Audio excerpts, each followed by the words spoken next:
Hi hello welcome back to my channel. ఈరోజు మనం ఆలు ఫ్రై చేస్తున్నాం. దానికి కావాల్సిన పదార్థాలు: ఆలు, ఉల్లిపాయలు, పచ్చిమిర్చి, కరివేపాకు, వెల్లుల్లిపాయలు, ఉప్పు, పసుపు, ధనియాల పొడి.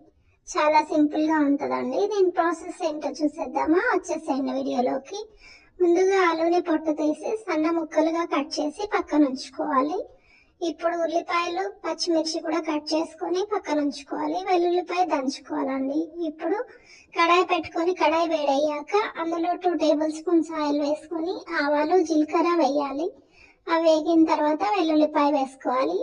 వెల్లుల్లిపాయ కూడా కొంచెం వేగిన తర్వాత ఉల్లిపాయలు, పచ్చిమిర్చి వేసి బాగా మగ్గనివ్వాలి. అవి బాగా మగ్గిన తర్వాత అందులో ఆలుగడ్డలు వేసి బాగా మూత పెట్టుకుంటూ వాడ్చుకోవాలి. అవి కొంచెం ఉడికిన తర్వాత మూత పెట్టి సిమ్లోనే వేయించాలండి. ఇవి బాగా ఉడికిన తర్వాత ఉప్పు, పసుపు వేసి మళ్ళీ పచ్చివాసన పోయే వరకు వేయించుకోవాలి. తర్వాత కొద్దిగా ధనియాల పొడి వేసి బాగా వేయించుకొని ఆలు మెత్తగా ఉడికిందా లేదా చెక్ చేసుకొని వీడియోలో చూపించిన విధంగా బాగా ఉడికిన తర్వాత స్టవ్ ఆపేసుకొని సర్వ్ చేసుకోవచ్చు.